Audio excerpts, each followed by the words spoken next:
So what do you want to talk about today? Well, I wanted to talk to you about your recovery, and I got to thinking about this pandemic and how hard it has been on everybody, and how when we are go through this kind of trauma and this kind of daily stress, the first thing we do is go back to our vices.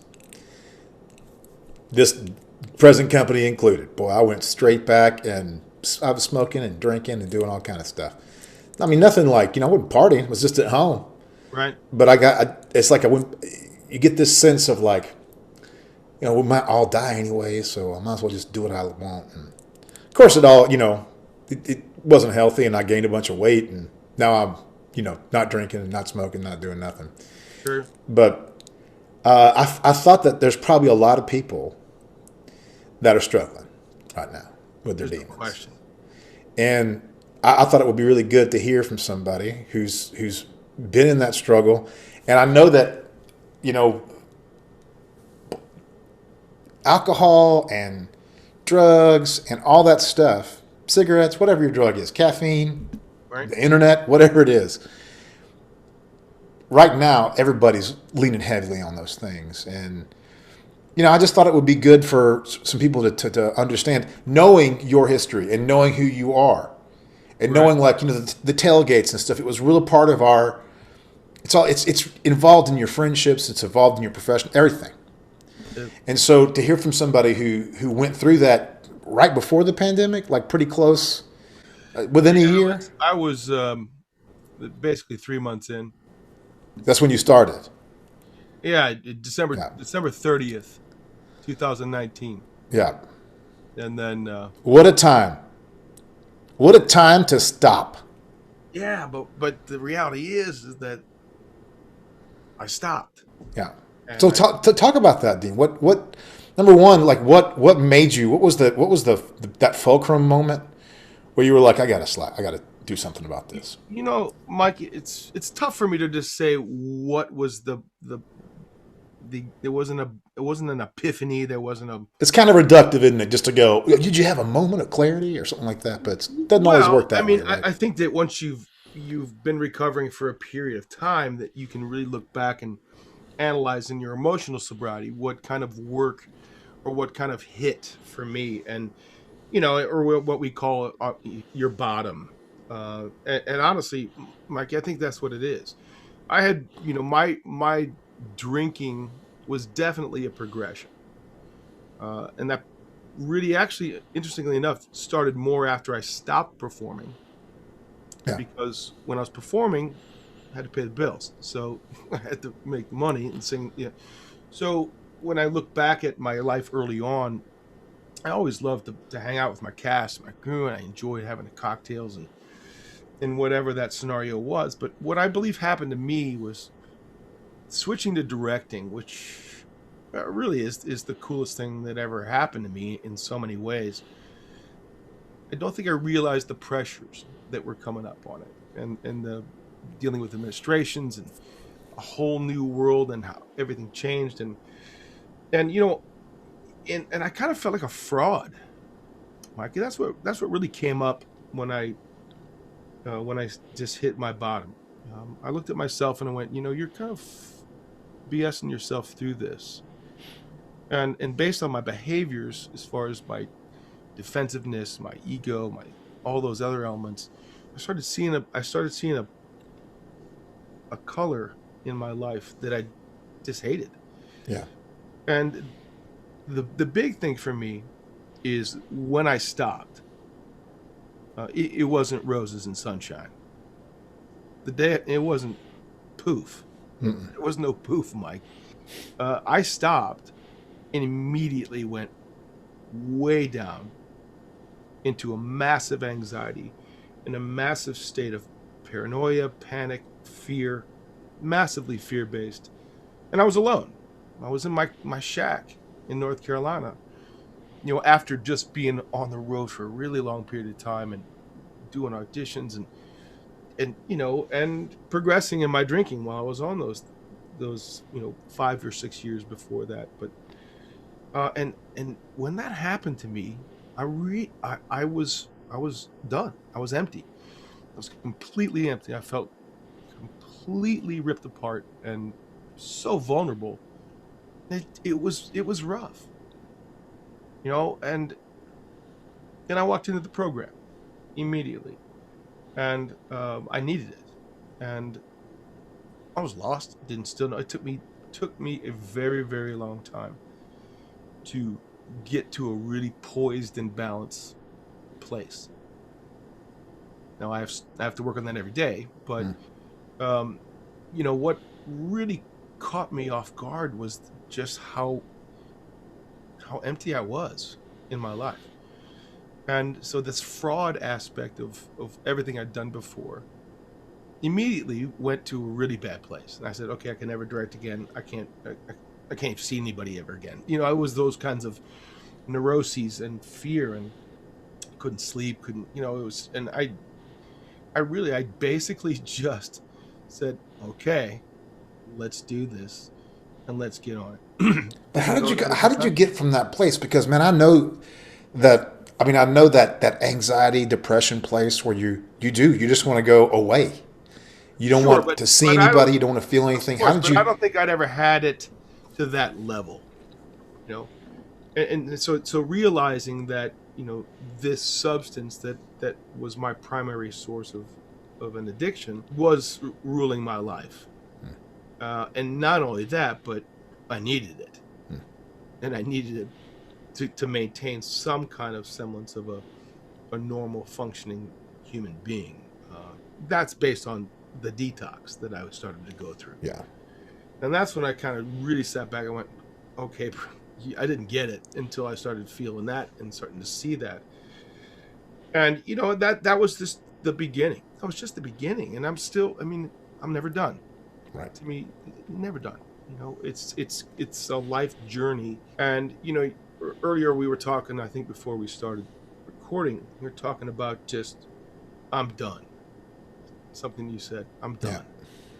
And the fact that and I was pretty morbid, Mike, in a funny Yeah. way. I did it with a lot of comic element, because that's my deal. But I remember saying, I'm gonna work hard. I'm gonna drop. I mean, if I had a buck for every time I said that to anybody, you probably heard me say it's I five. remember that. Yep. I'm gonna work till I drop. So that was my mentality. And in this fear-based section of my life, when I started to slowly sober up, I didn't want to go that way. I didn't want it to end. Inside of that fear, the fear of, oh my gosh, I can't ever direct again. That was the scariest thing ever. That was scariest. Yeah. I'm like, okay, what do I have? Because I'm kind of a lifer in this industry. I mean, we got 36 years this year, I think, and that's all I know. Yeah. What's going to happen to me? But through that early stages of me stopping, and I realized that what's my first priority now?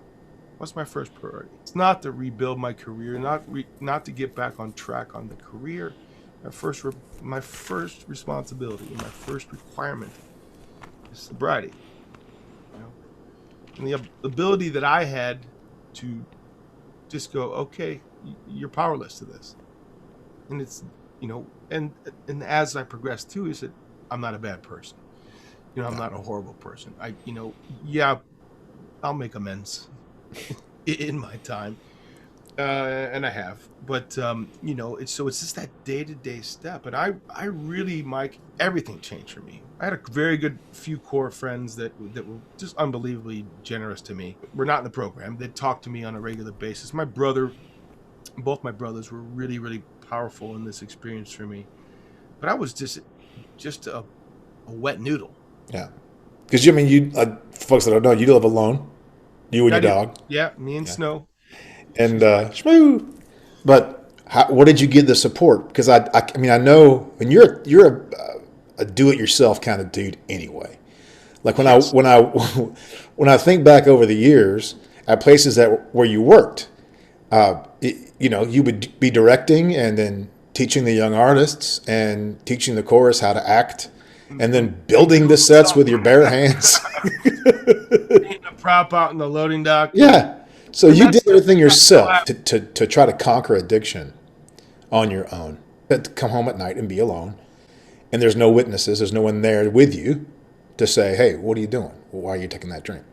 And a lot of people talk about that, Mike, and a lot of people who are in recovery in this early period of a pandemic and such.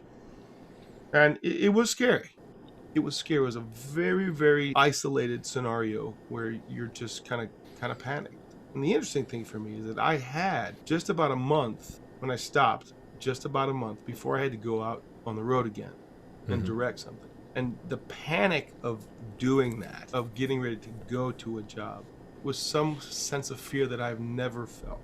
Yeah. And it was the most vulnerable I've ever been as a human being. And just going, I don't know if I can do this. I don't know if I can do this. And I've told this story several times before, but I did, Mike. I got in my van. I drove down to Florida to do a show, and I had made some inquiries to some people there just so I let them know what my life was. Incredibly, and these people were incredibly kind to me. The humility with them. But, I walked in the door, first day of rehearsal, scared shitless, Mike. Mm-hmm. When's the last time I could say that? I was scared to death. And I knew several of people in the cast. I knew a bunch of them. I didn't go splatting this information. I just was really just trying to get through one moment at one, minute by minute. Really, one day at a time. Absolutely. I had this opportunity to speak to the cast. This is a God moment, if you want to look at it, for me. You know what I mean? It's a power greater than me moment where the words just came out. And I just looked at them and I said, guys, I am a humble guy sitting in front of you. And in my past, my first instinct was to be the puzzle master. I'm going to dump this puzzle out on the table. And I'm going to turn over all the pieces, push you all away, put all the corners in by myself, push you all away, and then hand you the pieces and say, you get that piece in here on this point. You do that. I'll tell you when it's supposed to happen. That's a part of my ego and my self. But I said, we're not going to do that this show. I want to dump this puzzle out on the table, and I want us all as a team and as a group to grab these pieces and let's make a puzzle together. And so what we did was, and it happened.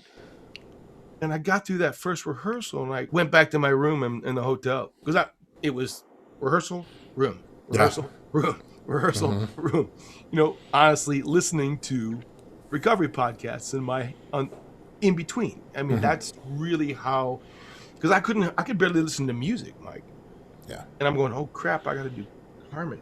I'm going, which I knew very, very well. Gracious cast, so there was no issue with that. It was just an amazing experience. And so as we progressed and it worked. And I'm going to meetings every day, in between, here, there, whatever. And this show came out, and I even sitting in the first production meeting, and I'm looking at everybody and going, okay, here's a room full of people. I've done this before. I know most of them. And I just shut my mouth and I listened. I took the damn cotton out of my ears and shoved it in my mouth and listened to everybody.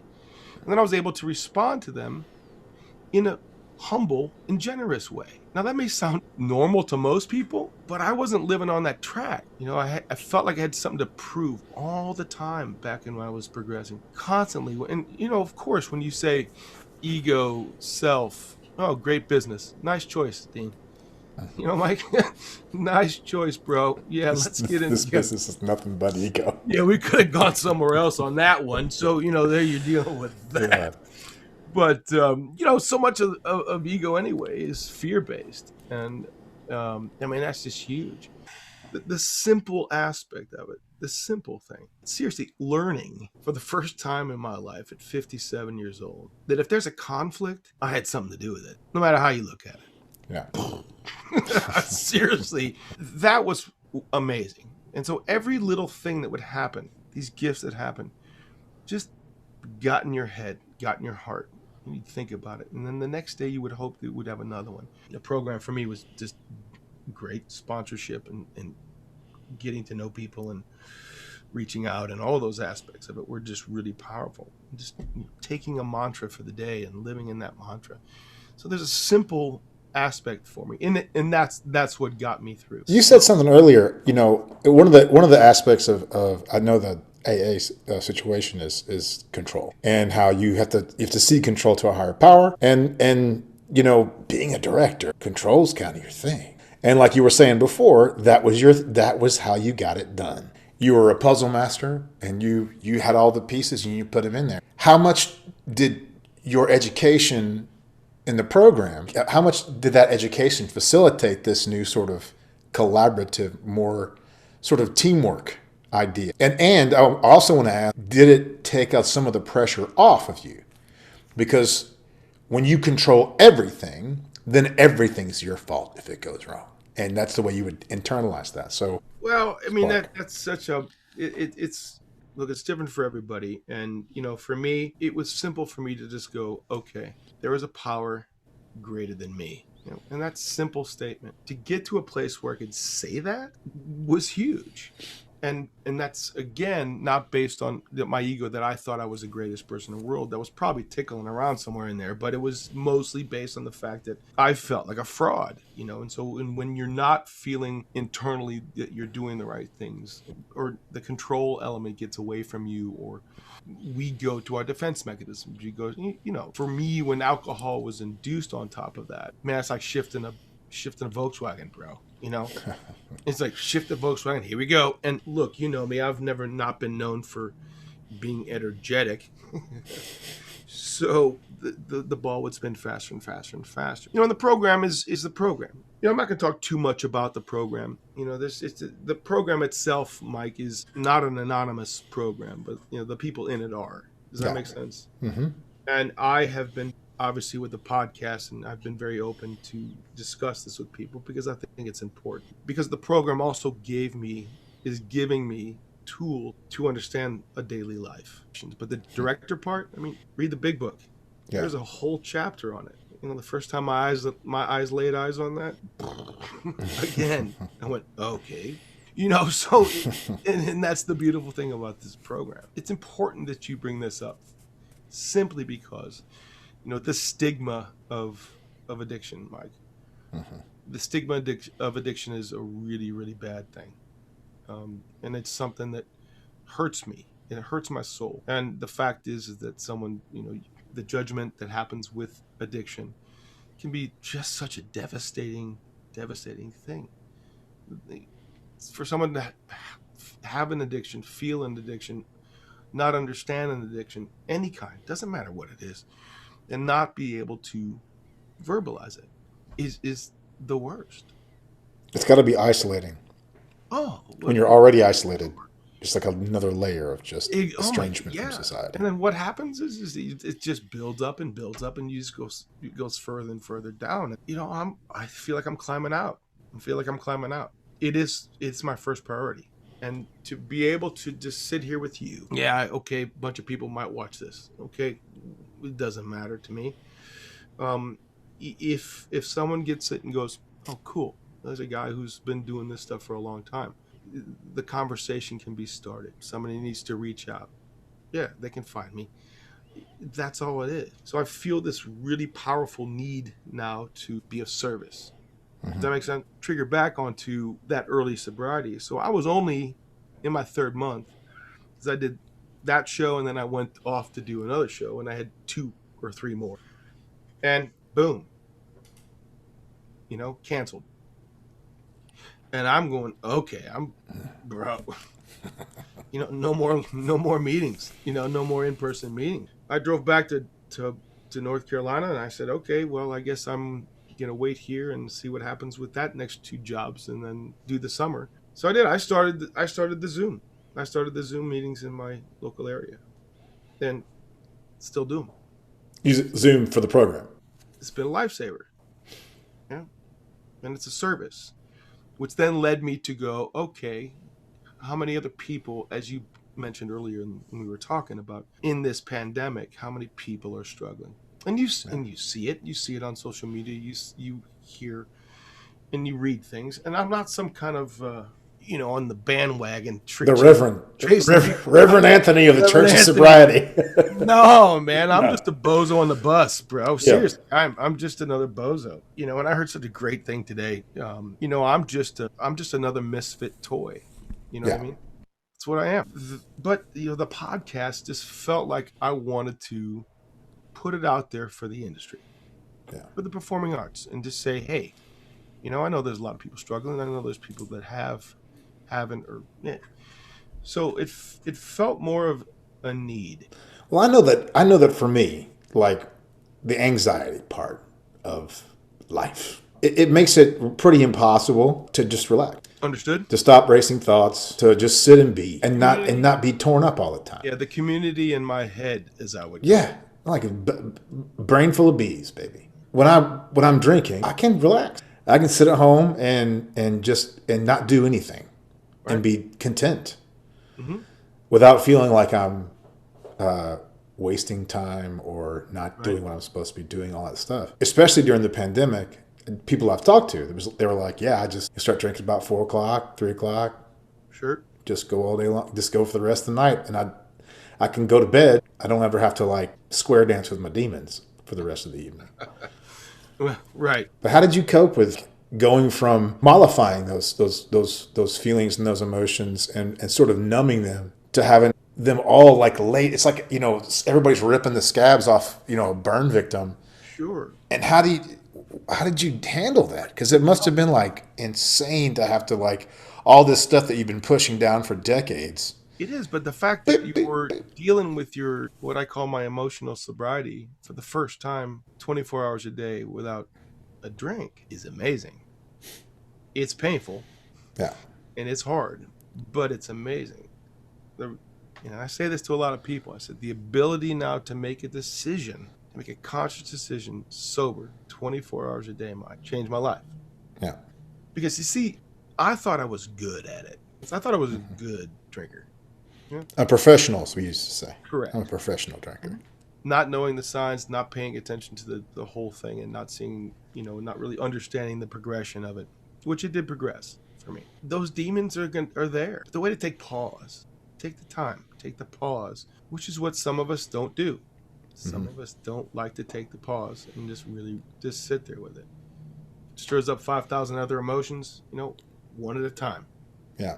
Okay, so this is where the simplicity of this for me, and honestly, just me, for me personally, I felt like I was came out of the womb. Felt like I was a newborn. I had to relearn everything. I still am, but the fact that I can just sit and sure, I happy hour. I was starting earlier and earlier every day if I had nothing on my plate, and that's the thing. Look, on the road, we live on the road. That's the worst part about It is. I got nothing to do today. Burnt this. I don't love this cast. I don't, whatever. It's not the greatest city in the world. I'm tired of going to the world's largest ball of twine exhibit. I used to antique shop all the time. You remember that? Yep. That whole thing. But you find your hobbies. The gym, all those other things like that. But for some of us, it progresses into just screw it. You know what I mean? Or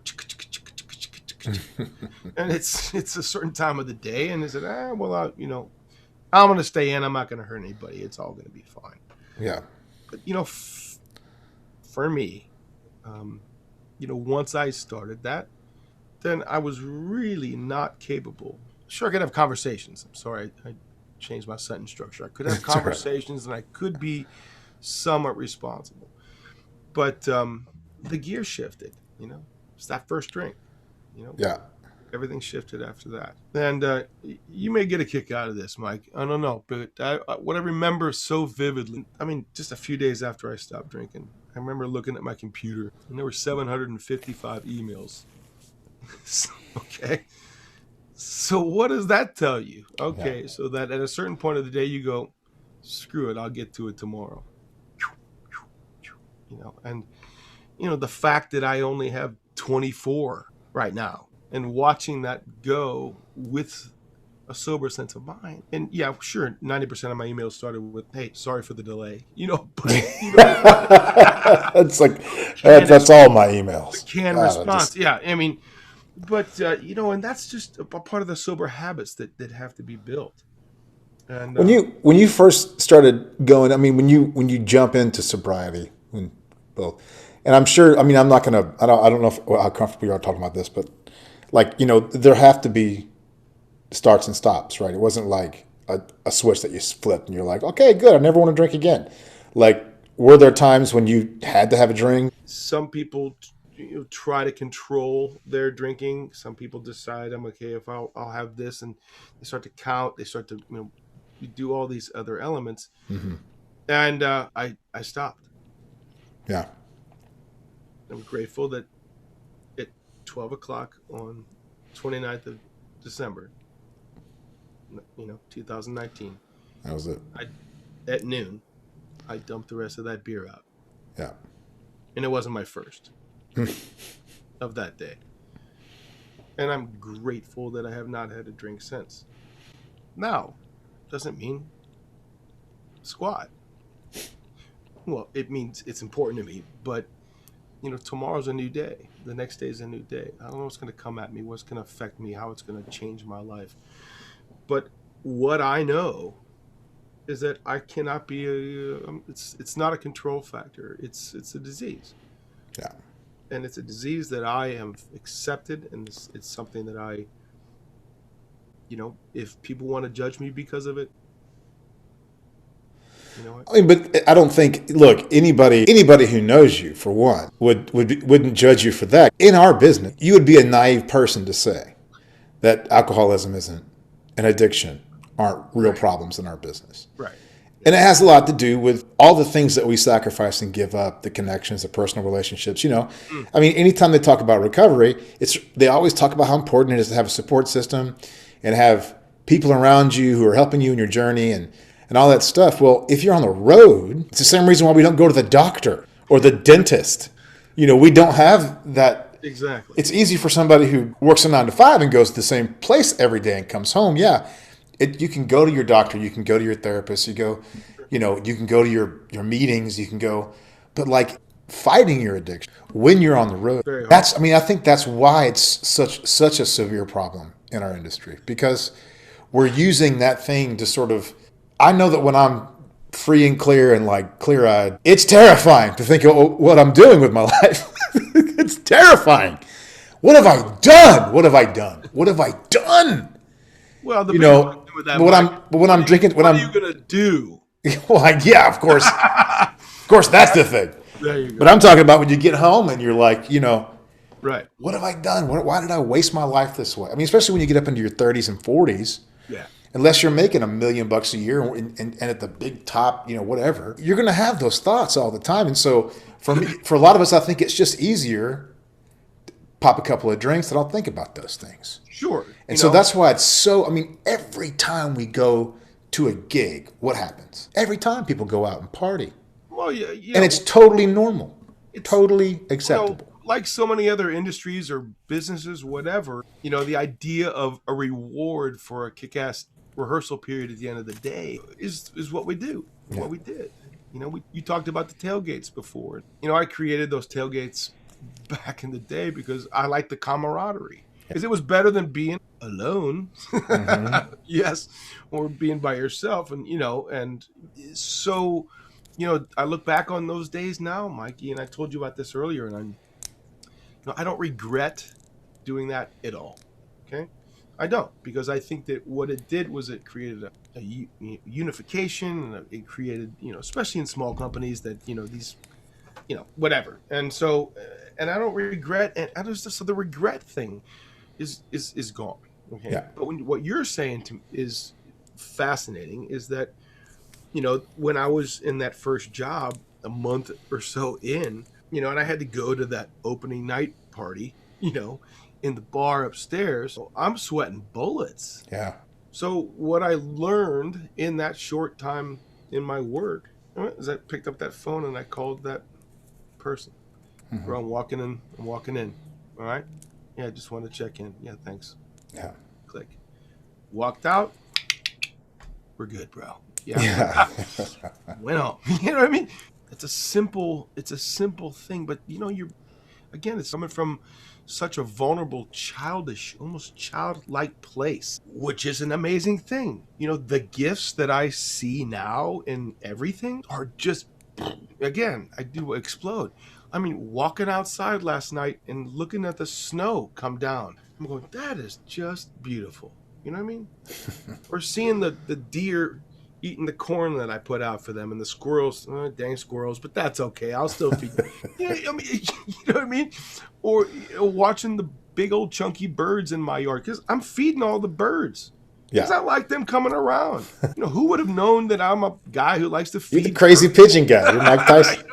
I'm the old guy in New York throwing breadcrumbs to the that'll be me and Hey, Henry. Hey, Julianne. exactly. It's got them all named. It's the softer, gentler side. Yeah. So and it is, and the path is going to be different for everybody. On the nights when you've overdone it, or you're a jackass or whatever, and you said some stupid shit and you pissed people off, or you got into an altercation or something, and it's like that was the other guy, because the guy the next day he's looking back and being like, who the fuck was he doing all this terrible shit, and Oh. say, why would you say that? And it's like it's a different person, and it's like the second you validating. Yeah. Validating that guy because it was the Coors Light or it was the Tito's. But it also feels like it's a different, like the second it hit, it's like you're split. And like this guy, the sober, clean, good thinking guy that makes the right decisions is like, he's got his hands tied up there in the control room, and the fucking crazy rednecks like, going crazy. And you're just sitting there watching like, oh my God, what's he doing? Do you ever? I mean, was that sort of that duality or split thing? Is that part of? Some parts of the program, you learn. You learn about what the chemical aspect of alcohol does to human beings, and it's different for everyone. And I think that's what was an eye-opening experience to me, to understand what alcohol can do to a system, how it manufactures in the processing of it in one's body. Does that make sense? I don't want to go into chemistry and stuff like that. But it's different for everybody. Yeah, it's just different for everybody, and it is a disease. And when that alcohol switches to acetone, same crap we take our makeup off. Yikes. Wig. And it's poison. I can't have that first drink, because if I have that first drink, it's going to trigger. It's going to trigger everything. Yeah, it's a waterfall. I don't live in a place where I'm recovered. It's not. It can't be about that for me. But you're over a year in now, a year plus. Yeah, I'm almost. Yeah, I'm 14 months. Yeah. So, 14 months of sobriety. What's the other side? How long? I mean, would you start drinking like as a kid? Or? High school. High school. Like I know when I started drinking, it was like a little bit here, a little bit there. Or I'd party and get really trashed, and then like that was it. But it wasn't like a daily thing until not till much later. I went to. Yeah. I mean, I drank in high school, and I think like you, I come from a religious family, and so there was that whole sense of hiding and and all those elements that played a big part in alcohol for me my whole life. But in college, I was a frat guy, and I did the whole. So for me, and in college and in graduate school, I mean, I always did, but I was really serious about my craft. I didn't analyze the crap out of it, but I don't think I was in an alcoholic mentality back then. Yeah. I definitely think my emotional sobriety was off for most of my life. Does that make sense? Yeah. I think that I was constantly trying to appear something that I wasn't. I think I always felt like I had to be something that I wasn't, or prove. And that didn't help. So again, I reiterate that, in my years as a performer, sure, I drank, and then 13 years ago when I started directing, the pressures were just different. The entire experience was different. It's so, it's so subjective. I mean, what we do is subjective, and when we sing is subjective. But what you do when you direct, that's super subjective, because it's so political. It can be flavor of the day, or what's hot, or what's not, and people can so many people can see the same production. Right. And have very strong opinions about the direction. And so that must, I mean, we have as singers, we're both singers, but imposter syndrome is a real thing. Right. It's a real thing. When I was performing, Mike, I felt like, with my little niche of doing what I do, I said, okay, nobody can do what I can do. And I use that adage and I teach that. And I think there's a sense of that statement, no one can do what you can do, is to a good balance, is a great thing to say to somebody, because you can't do what I do. I can't do what you do. It's just not possible, because I always felt this really aggressive, I'm going to show you all that this, what I do and how I do it, can't be touched by anybody. So that's where that started to happen. And obviously, the older I got, yes, I was working. I was never famous, Mike. I worked a lot. I was kind of a regional guy, and I did stuff. There were people who trusted me, and I went there a lot, went to a lot of repeat companies, and but I never became the character guy, which I was always, there was bitterness about that. And then when I started directing, I really came from nowhere. I just came from watching, and I didn't go to school to be a director, and I just started. Okay, I'm going to basically direct as if I were everybody's part. That's essentially what I do. Yeah, I remember. Yeah, you remember that. It was really nerve-wracking for me. Yeah, because I felt like I was being judged all the time, and all that stuff. And then why can't I get to this? Why can't somebody give me a chance? Well, there must have been a shitload of new skills you had to pick up that you didn't do. I mean, scheduling and scheduling, fucking Excel sheets and goddamn notes and Google to this day, Docs. scheduling still is my least favorite thing to do. Yeah. And I know some directors who love scheduling. They say, well, that's the left brain, right brain thing. And I just happen to be on the left. And spreadsheets and all that stuff. It's just never my thing. And what I do now is that if I'm running the place, I just hire people who won't do it, who don't make Excel sheets, but change it. That whole side of it, when I was directing, I felt this pressure. Man, this. But I also then started to drink more because I could. I mean, I'd work from 7 in the morning to 10 at night, and to 11 o'clock at night, and I deserved a reward. I deserved it, And then I would start to just slowly progress to, I can't wait for that time to come. God, why can't we get to, please, Yeah. At 9:30, what I mean? And, we all had laughs about it, but it just started to progress. The biggest thing, Mike, I'm going to probably just shift gears on you. The biggest gratitude that I have is the fact that I didn't hurt anybody. I didn't hurt anyone. I didn't go to jail. I didn't get DUI. I could have. Yeah. A lot of long drives, me. Mm-hmm. I drove cross country. That's my thing, Yeah. And, so if I really process that, if you really grow up and process that information, when I say that I thought I was good at it, the reality of that information should stop you in your tracks. Yeah. And that's what happened to me. You know what I mean? So I know that if I pick up, I'll be back there in 20 seconds. Yeah. And then I will hurt somebody. Yeah. Because it never comes back like less than before. It tends to whoa, where am I? Yeah. So how did I get to Mexico? Oh God. I have so much empathy for anybody in recovery. It's a whole different empathy that I have that I don't think I was even capable.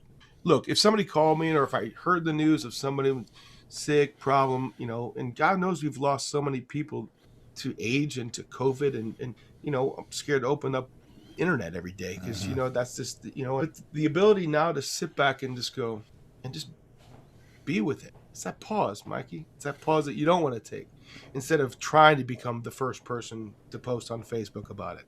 It seems like it's a competition sometimes, and that's just not what I don't want to be like that. I mean, you're a year in. It's not like you're 10 years sober. I think it's a pretty natural impulse to follow, to see like, you saw these things in yourself. You're working on getting rid of those things, and you see people around you that are also struggling and fighting with these demons.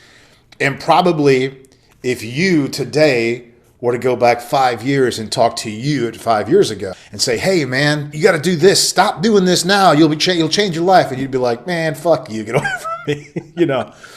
So you got to be ready really to take that step. You now have a podcast. Can you talk a little bit about the podcast and what you talk about on the show? And are there guests, Sure. or how does it roll?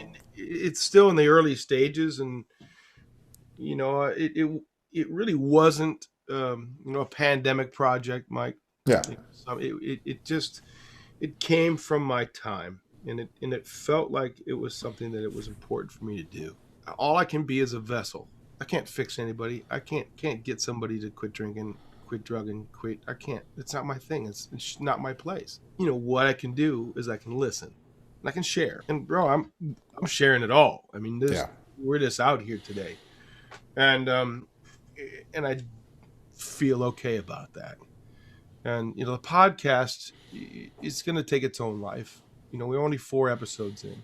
Mm-hmm. I named it the Recovering Artist Podcast, Healing and Recovery in the Performing Arts. And I wanted to do that on purpose, and I just wanted to set it out there that might be interesting to just talk to people who are recovering. Gosh knows, Mike. I don't know. I mean, somebody who might want to recover might end up being a scenario. So it's an open palette.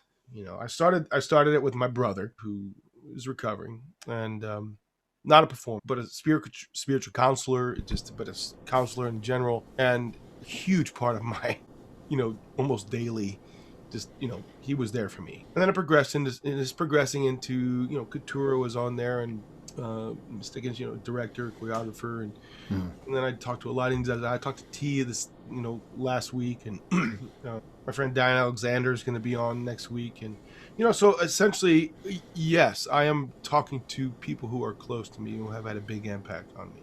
Mm-hmm. I mean, the ultimate goal will be, as we progress, the conversation isn't sitting around being about me. I think the second podcast or the third podcast was something where friends or foe in recovery. So the discussion of talking to a friend, or your friends, or are they going to be a foe, which can happen. So I happen to pick a friend. Why not? And then I think as we progress into this next one, it's going to be someone who's not in recovery, but married to someone who is. And move into then family scenarios, because that's what I'm discovering through my connections to people. How difficult, as you just said, Mike, we were talking about what it was like to be in a pandemic and try to get sober or recover. Crazy. And, again, for me, I go, crap, it was just me and my dog, which some people would say, oh, that must have been rough. And I'm going, well, I didn't have kids and a spouse, grandparents, parents. I mean, that whole juggling act. There is something you mentioned about the religious thing and like secret drinking, not having all those eyes on you. Oh, he said he quit drinking. Well, we'll see. Maybe that did make it a little easier, because you could just do it on your own and not have witnesses all around you, just like waiting for you to screw up. Because I feel like I know that's in probably all of us that are in this public art form, that like the second you say, I'm trying to make a change in my life, there's going to be 100 people who are, or maybe there's not, maybe that's just on our heads, that are just waiting for you to fuck up. Yeah, And, Mikey, but that's a part of the stigma that I was talking about earlier that we need to dissolve. That's why you'll never hear me say, I'm done, I've fixed it. You won't, because I'm only my next drink away from being in a ditch. You know what I mean? Yeah. I can't judge. Mikey, I ask every day at the end of the day, relieve me of the bondage of self, ego, and judgment. If I can take that judgment away from as much as possible. And oh, by the way, pandemic, politics, bring on all the emotional holy craps that we've all been through. I look at it as it was a sabbatical for my sobriety, Mike. I really do. I mean, I lived it every single day, and and I'm grateful that I have trees to go out on my porch and look at. So many people live in the high rise of New York City and just can't get out. And if they go out, and you know what it's like to go out now. You have to go, oh my gosh, you almost got a backpack full of every single thing that you need, masks and gloves and whatever. The world has changed, and I can walk outside and just make a fire in my fire pit and look at the trees and, again, my birds. So I feel fortunate about that. But it gives me empathy for the people who don't. Yeah. Whereas the old days, Mike, I always said, tough shit. Yeah. Figure it out. Move. You know? Move if you don't like it. Move. You Uh-huh. know what I mean? Whatever. And then, again, I deal with young singers, that all the time. Early on in this, sobriety for me, and the pandemic and the summer hit and everything canceled, and I was on the phone all the time. You know what I mean? I was, and I would listen. I would take a phone call. I'd write the emails. I was doing Zooms with all my previous kids from Brevard all the way back to 2008, just to say, hey, get on here and just tell me how you're doing. Talk to me, whatever. And it's not that I need a pat on the back, and I don't want the podcast to be turning back to the podcast. Oh, look how good he did. Everybody, look nice? how good I'm doing. I'm made up for everything. Everybody love me now. That's not, and I wouldn't think that about you anyway. That's the last thing I think from you. No, because as you well know, it's a pain in the ass because you're making recordings. God, it's so hard. You're making a recording and then you gotta go back and do it again. And I screwed up that vowel. Nothing worse than being somewhat of a Virgo and a perfectionist to try to do a podcast. It's getting lighter for me now to do the recordings and do that stuff. And I got my buddy Hoss, who's a producer, and so that helps me immensely. And I'm happy to have him help me out. I don't know what it's going to be like. I think it's fascinating, though. There's been lots of people who have reached out to me. Yeah.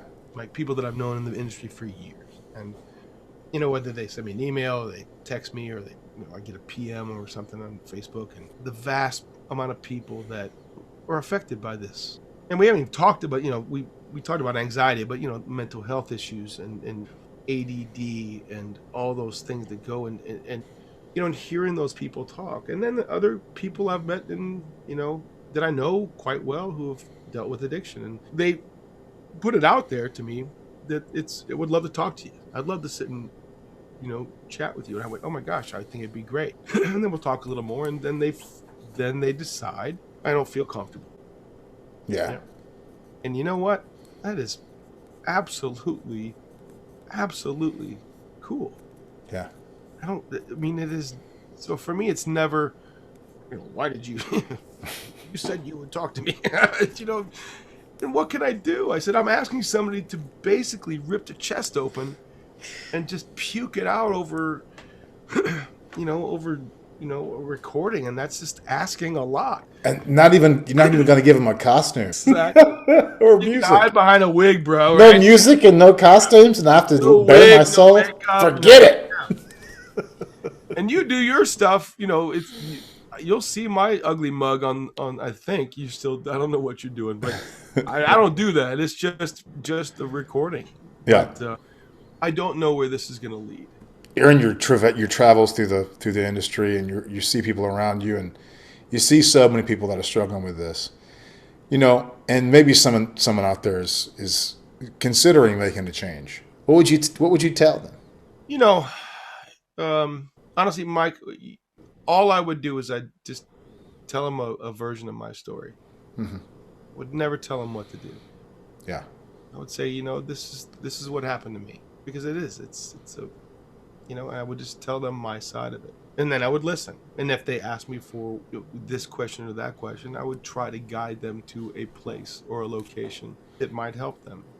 The simple 5 questions online that you could check in 5 seconds, whatever kind of program, whatever kind of addiction that you're dealing with. And sometimes it's multiple ones. Yeah. They say, pick the addiction that's going to kill you the fastest. Yeah. Sadly, that's my story. And, but it's always a difficult thing to say, what should you do? And I honestly don't have those answers yet, Mike, because I don't think I am in a place in 13 months, 14 months, but, that I got all the answers. I don't. There's a vulnerability and there's a openness. Again, my sponsor says to me, just be a vessel. He doesn't sit there and read a pamphlet and then talk to me. You know what I mean? There are pamphlets and there are things that you can go discover. You can go read, but when you're talking to somebody, it's different than just reading a pamphlet. Seek people out. Nobody's story is going to be the same. I've heard some pretty rough stories. Um, and that's another big issue, Mike, is that somebody who feels they might have a problem hears some of these other stories, and then they just say, "Well, I'm I'm fine." fine. Yeah, What? I'm I not didn't do that bad. that. I'm not that I'm bad. totally good. I You thought know, I was an alcoholic. It's fine. I'd start drinking at 3 o'clock. It's fine. yeah, but again, I Not mean, hurting anybody. Yeah. and there are, and do I think that look, I don't know if it was a moment of this. The sun didn't come out and go, poof, oh my gosh, and I didn't see sparkles or see anything like that. I was, as we say in the program, I was sick and tired of being sick and tired. Yeah. I feel like nobody like wakes up one day and go, "Oh my God, I'm addicted." I had no idea I was addicted. I feel like there's a lot of road signs along the way that you just choose to ignore. Like, nah, that's fine. Who That's wants to admit that there's a weakness inside of them? yeah. And if you can turn that weakness into a willingness, Well, then when I was able to understand that addiction is not just about drugs. no, It's also it can be about alcohol, it can be drugs, it can be data. No, absolutely. I mean that's worse than alcohol, heroin, any of it. I mean that's way more. It's kicking those neurons Yeah, in ways that you just can't possibly fathom. I think we'll see. We're not going to see that get better. No, no. We're just not. You know, and it's a sad state because I can sit here with you and go, "Oh my gosh." I remember going, "Whoa, fax machines are the coolest thing I've ever seen in my I'm so life. addicted to this fax machine. Fax machines are great." And the dreaded, getting a card and calling from Europe, bro. I can Yeah. call and not get caught. You know what I mean? Because sorry, Just the pure. I mean, like look at like TikTok and Facebook and Instagram and yeah, all these things. They're just, they're masquerading as like, oh, we're a social connection, or we're here. It's for information and to help people. No, it's not. there's a very painful side to it Yeah. for me, Mike. And again, it just is that what I need to put out there to express the way that my happiness is this. Yeah. When there's a lot of people who do it and they're just hurting inside.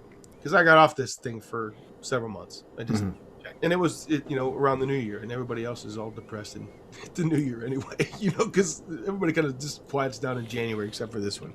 And Bean's just feeding his birds. Yeah, it's okay. It's the winter time. This They're was the hungry. year when I quit. Oh, sorry. First January. No, and usually it's my dog or a show. You know what I mean? Yeah. That's really all I ever posted. But no, there are phrases that I will post up that trigger me, and the things that I think that make my day better. Okay, great. Throw it up there. If somebody doesn't like it, you walk away. It doesn't matter. But we are spending an immense amount of time in front of these things. Mm-hmm. Look at us. We're sitting here doing the same thing. Yeah.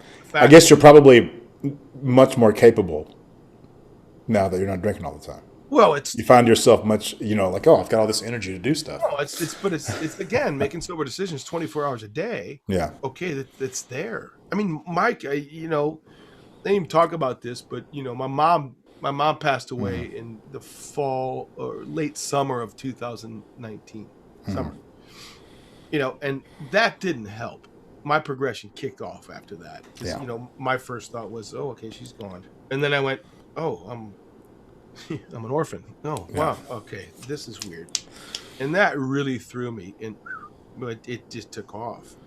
But being able to look at my bank account now, and look at my life and be grateful that I was able to make a living Yeah. during this pandemic. Feel for everybody who hasn't and suffered. Boy, do I feel for that. Yeah. And the fact that I actually now have a retirement account. Right? What? Yes, I do. What's that? Yes, exactly. I thought that was like a myth, like a unicorn or a Bigfoot. Well, in this industry, it always was. Yeah. But when you're living in that place of I'll just work on drop dead and hopefully, won't have to cause anybody too much grief, to pick up my pieces after I go. Yeah. It's kind of been my plan too. Just go until I just evaporate. Maybe I know. Maybe I should stop that. Well, again, what I never thought about was if I did, my brother's going to get hit with all my crap. Yeah. Because they're next in line. Because I don't have a wife. Yeah. Like, I where's went, but I couldn't even comprehend Yeah. that back in the day. I went, I'll be fine. Just have a yard sale. Whatever. It's fine. Sell my $1 a furniture, piece. props and whatever, you'll be fine. So wow, I have a wheel started, I have a truss started. I mean, not that I'm loaded, bro. You know that I'm in the arts, but Yeah. but the sense of being comfortable for the first time in my life is what I am. I am comfortable, and I am not squirrely. Yeah. And I can take pause. You do seem much more with like chill. Yeah. I mean, I think. I chill. mean, yeah. It's the end of the day, man. It's 9:30 here. It's the end of the day. It's 9:30. Once the news goes off, I hardly ever make it to the weather anymore. Well, that's another hard thing that's been strange is that the fact that at a certain point of the day, I'm done. I get tired and I go to bed. No, You just don't keep drinking till 4 a.m. anymore. No more of that, bro. But again, I'll go. Okay, I'm gonna have my dinner, and I'm gonna watch a documentary. I'm gonna watch something on. I'm gonna watch something. I'm just gonna let the day go. Yeah. I could never do that before. Did you go to therapy and all that stuff too, or was it just AA? And I did not go to therapy. Yeah. I did not. I could probably stand to at some point, but again, one thing at a time. One step at a time. You know what I mean? Yeah. And at this point, I'm. Hey, I mean, to accomplish this without therapy is pretty amazing, And I mean, it caused up there in the cabin having a lot of introspection. I'm sure it's its own kind of therapy, because you're there. Well, man, look, I really appreciate you coming on talking about this. Man, I know there's so many folks in our industry who are struggling with it, and it was never my intention to come onto this show and be like, okay, Dean, tell us all how to do it. It's going to be great. Dean's got the answers, guys. Hey, Dean's got the answers. No, I don't think that. But what I was hoping, and knowing what you're kind of a ubiquitous and beloved figure in our business. Oh, and everybody knows about Dean and his tailgates and cracking the. What was it? What was it? Bud 45s? What was it? Oh, was 64 or what? At that point of it, it was Bud Select. Bud Select. These are the buds. Psh! I mean, it was almost part of your body. Was that beer bottle? And I figured that people who perhaps have a similar struggle, and that do love you and know you and know who you were, and who you are, and how you changed and all that stuff. I think it's important for them to hear that and to know this story. Because perhaps it may help them. The last thing I'll say to you, Mike, is that it took me, I'm going to say probably 5 months, maybe 6 months to laugh. Yeah. I lost the ability to laugh and to find humor in anything. I didn't. I did not laugh. And it might have been a chuckle in 5 months or maybe 6, 7 months. I started to be able to laugh. And actually laugh at myself, mostly. And just enjoy. And the enjoyment of my sobriety today. I can laugh about it. And I can just be, okay, yeah. And that is a gift. God. Dude, that's... Imagine not being able to laugh. Well, especially you and your laugh. Because it's so, Dean, when I think about you, when I cast my mind back to our time together, that's what I hear first. Is the laugh, right? Is the laugh. Yeah. So understanding that you had to that this was such a traumatic shift for you, that it took your laughter for 6 months. There was nothing there. That is incredible. That's how exposed and completely vulnerable and empty I was. Yeah. So, and the beauty is that I can laugh now. Yeah. I can laugh, and I can still have compassion. I can still have kindness and care for people. And I just try to make sure, the edges aren't so rough, Mike. Yeah. You know what I mean? Well, for one, I'm glad you got your laugh back, Dean. Yeah. Thanks. I know we've had a few on here, and it's been good to hear. Yeah. Well, no, I mean, I'm a huge fan of yours, and you know that. And likewise, I was talking about you yesterday. Oh. Someone was asking about Chautauqua. I was like, you know my buddy Dean? And they're like, yeah. That's like, how your feet? Bro, I'm like old luggage. Where your feet pointed? Your storytelling starts with your feet. Yeah, check your feet. But like I said, I'm like old luggage. You just don't throw old luggage away, bro. Right? No, no. Even if it's stinky, covered Just in stick it in the corner of the hair. closet. I'm still here, bro. All right, buddy. Well, thanks for Hey, I coming love on, you, my Mikey. man. Thanks, This is brother.